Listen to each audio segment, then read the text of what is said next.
हम आपके लिए एक नई कहानी लेकर आए हैं, जो जगत के पालन। हर भगवान श्री हरि की पत्नी माँ लक्ष्मी ने उनसे एक औरत विधवा क्यों होती है, इसके बारे में पूछा था। तो चलिए कहानी शुरू करते हैं। अगर आप भी आध्यात्मिक जानकारी पाना चाहते हैं तो इस चैनल को अभी सब्सक्राइब कर लें।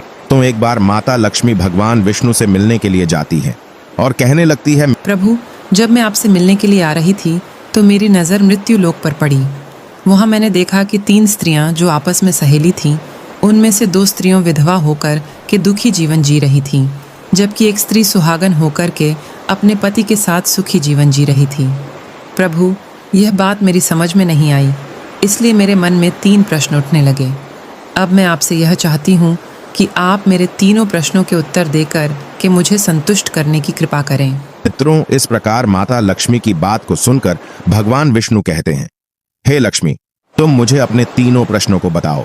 मैं तुम्हें तुम्हारे प्रश्नों के उत्तर देकर के पूरी तरह संतुष्ट करने का प्रयास करूंगा। अब माता लक्ष्मी कहती है, प्रभु, मेरा पहला प्रश्न है, कौन सी स्त्री समय से पहले विधवा हो जाती है? मेरा दूसरा प्रश्न है, कौन सी स्त्री को जीवन में कभी सुख नहीं मिलता? और मेरा तीसरा प्रश्न है, कौन सी चीज़ ऐसी है जो एक पत्नी अपने पति को मांगने से भी नहीं देती?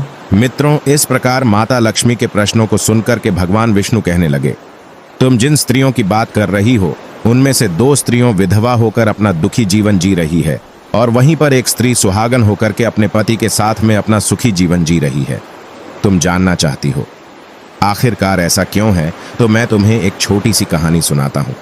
इस कहानी को बहुत ही ध्यान से सुना। आधी अधूरी कहानी सुनने वालों को आधा अधूरा ही ज्ञान प्राप्त होता है, जो जीवन में कभी काम नहीं आता, क्योंकि तुम्हारे तीनों प्रश्नों के उत्तर इसी छोटी सी कहानी में समाये हुए हैं। यदि तुमने ध्यान से सुना तो तुम्हारी तीनों प्रश्नों के उत्तर तो अवश्य मिलेंगे और तुम्हें संतुष्टि प्राप्त होगी। मित्रों, माता लक्ष्मी कहती है, प्रभु, मैं आपकी बात से सहमत हूँ। आप कहानी शुरू करो। मैं कहानी को पूरी मन से सुनूंगी और जब तक आप कहानी बोलेंगे तब तक मेरा मन किसी दूसरे स्थान पर नहीं जाएगा। भगवान विष्णु कहते हैं, हे लक्ष्मी, सबसे पहले मैं तुम्हें उस स्त्री की कहानी सुनाता हूँ जो सुहागन बनकर के सुखी जीवन जी रही है। जिस सुहागन स्त्री की तुम बात कर रही हो, वह स्त्री एक राजा के नौकर की पत्नी है, और जिस नौकर की वह पत्नी है, उस नौकर को अपनी पत्नी पर पूर्ण विश्वास और भरोसा है कि वह पतिव्रता है, जिसकी महिमा वह अपने साथियों में बार बार करता है। अब देखो, एक दिन की बात है, उस राजा के नौकर ने अपनी पत्नी की प्रशंसा इतनी की, यह बात धीरे धीरे फैलते हुए राजा के दरबार तक पहुंच गई। फिर तो राजा ने अपने नौकर को बुलाया और उस नौकर से कहा कि तुम हर किसी से कहते हो कि तुम्हारी पत्नी पतिव्रता है। क्या वास्तव में आपकी पत्नी पतिव्रता है? क्या आपको पूर्ण विश्वास है?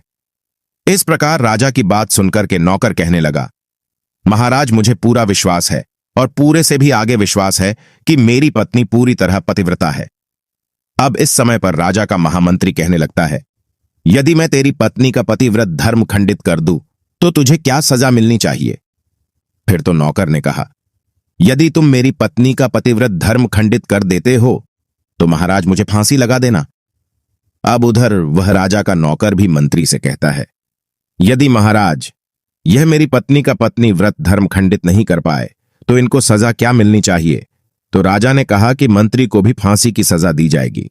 फिर भगवान विष्णु कहते हैं, लक्ष्मी मंत्री ने स्वीकार कर लिया और नौकर से पूछा कि क्या वस्तु लाऊं जिसे तू माने कि मैं तेरी पत्नी का धर्म खंडित करने में सफल हुआ?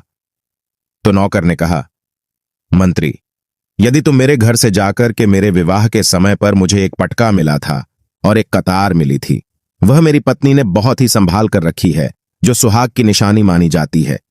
यदि तू पटका और कतार लाकर मुझे दिखा दे तो मैं मान जाऊंगा कि मैं मेरी पत्नी का धर्म तूने पूरी तरह नष्ट कर दिया है। अब शर्त स्वीकार हो जाने के बाद में वह मंत्री शहर में जाता है और एक दुती से जाकर मिलता है। वह दुती हमेशा एक दूसरे से भिड़ने का काम करती थी और जो काम कोई नहीं कर पाता वह काम करने में वह सक्षम थी। फिर इस प्रकार उस मंत्री ने उस दुती को अपने स्वार्थ के लिए बुलाया और द्वितीय से कहा कि देखो, इस नाम का एक व्यक्ति है, एक व्यक्ति, उससे मेरी शर्त लगी है। और फिर उसने उसे शर्त के बारे में उसको सारा कुछ बता दिया।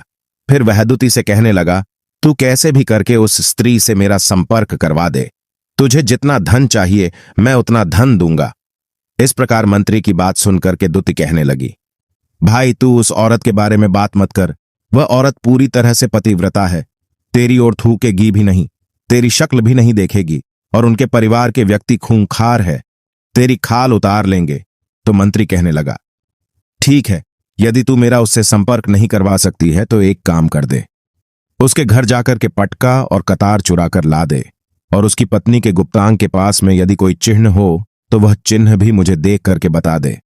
फिर मैं तुझे मुंह मांगा इनाम दूंगा।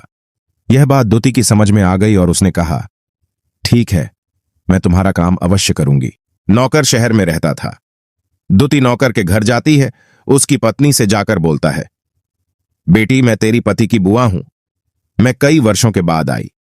फिर उस स्त्री ने कहा, मैंने आपको पहले कभी देखा नहीं, इसलिए पहचान नहीं पाई। और इस प्रकार उस दुति को उस नौकर की पतिव्रता स्त्री ने बहुत बड़ा सम्मान दिया, मगर उसे क्या मालूम था कि यह उसके साथ में छल करने आई है। अब भगवान विष्णु कहते हैं, लक्ष्मी इस प्रकार वह दुति उस पतिव्रता स्त्री के साथ में 2 दिन तक रुकी। जिस समय वह स्त्री स्नान करने लगी तो दुति उठ करके उस पतिव्रता के कमर रगड़ने लगी। उस पतिव्रता स्त्री ने बहुत मना किया, फिर भी वह दुति नहीं मानी और कहने लगी, तुम मुझे तो बेटी से भी प्यारी लगती हो, तो मना मत करो। काफी दिनों के बाद में मेरी तुम्हारी मुलाकात पहली बार हुई है। अब ऐसा कहकर के वह दुति मुख पर हाथ फिराने लगी। फिर आंखों को धोने के बहाने से उस दुति ने उसे पतिव्रता स्त्री की आंखों पर पानी मार दिया और उसे स्त्री की आंखें बंद हो गईं। इस प्रकार गुप्तांग के पास में जांघ पर तिल था जो दुति ने देख लिया। बस उसका काम बन गया। उधर स्नान करने के बाद में जब वह पतिव्रता स्त्री रसोई में खाना बनाने गई तो दुति को मौका मिल गया और उसने पटका और कतार उस नौकर के घर से चुरा ली और वहां से एकदम से भाग गई। और जाकर के दुति ने वह पटका और कतार मंत्री को दे दिए और उस पतिव्रता स्त्री के जांघ पर तिल की निशानी भी बता दी। मंत्री सीधा राजा के दरबार में पहुंचा और राजा से जाकर कहा, महाराज, मैं नौकर की पत्नी के साथ में 2 दिन बिताए और यह पटका तथा कतार उसी के हाथों से लेकर आया हूं। फिर तो राजा ने दरबार लगाया और नौकर को बुलाया तथा महामंत्री से सभा में पटका और कतार नौकर को दिखाने के लिए कहा।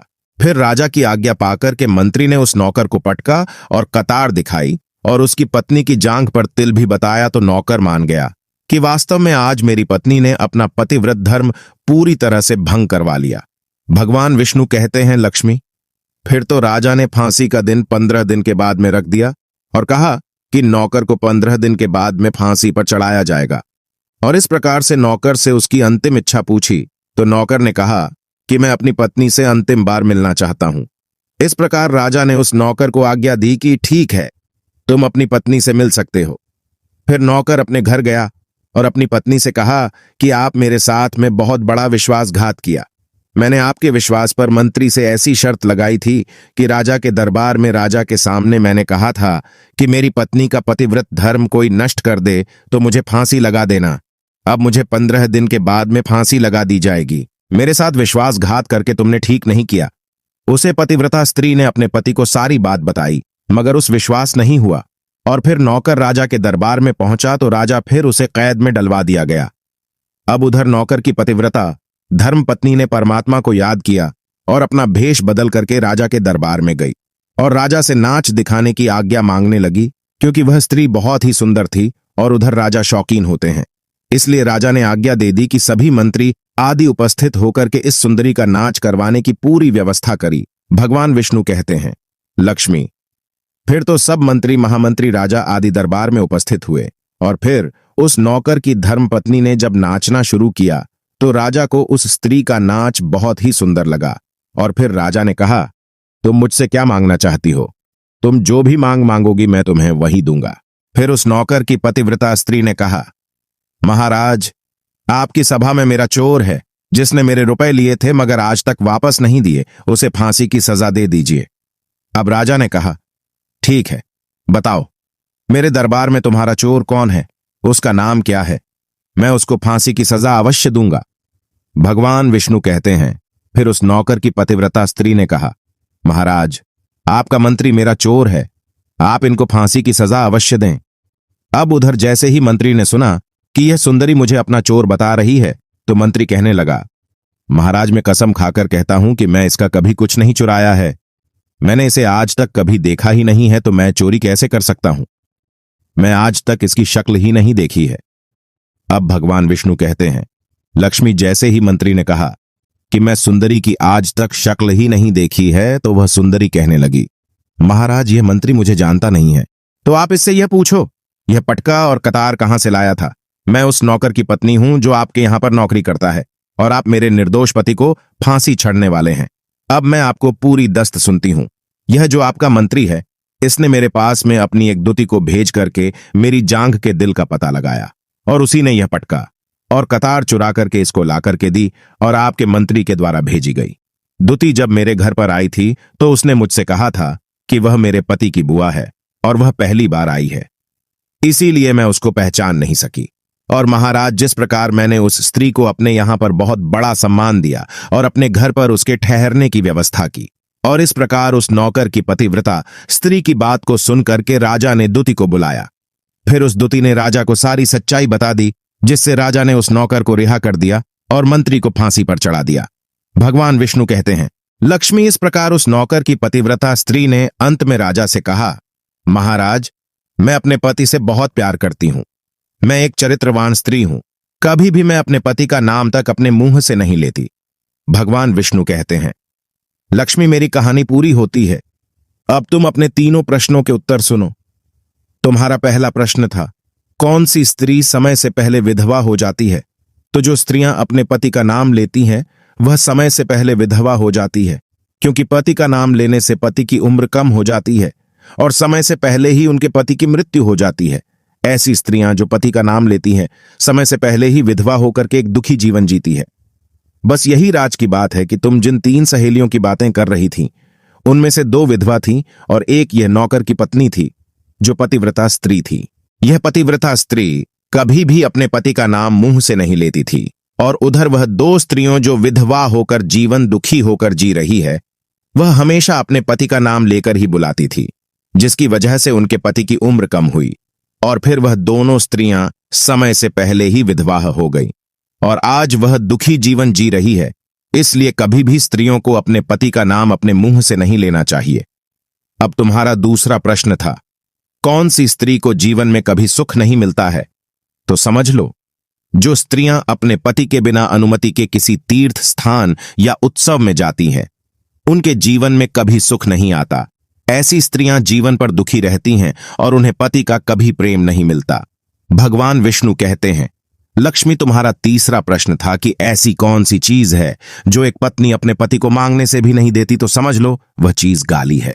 एक चरित्रवान स्त्री कभी अपने पति को गाली नहीं दे सकती, और जो स्त्री गाली देती है वह स्त्री कभी चरित्रवान नहीं होती, और ऐसी स्त्री जीवन भर रोती है, उसके जीवन में कभी सुखी नहीं आती और समय से पहले ही ऐसी स्त्री विधवा हो जाती है।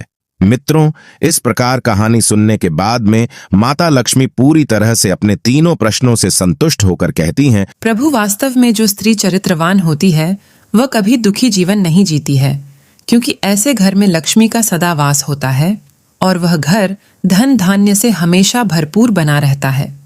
ऐसी स्त्रियां हमेशा घर को स्वर्ग बना देती है। तो दोस्तों, यदि आपको यह वीडियो पसंद आई हो तो प्लीज आप हमारे चैनल को सब्सक्राइब अवश्य करें, वीडियो को लाइक करें और दोस्तों सच्ची श्रद्धा से कमेंट में जरूर लिखें। जय श्री राम। प्रिय मित्रों, वीडियो को अंत तक देखने के लिए धन्यवाद। जय श्री राम।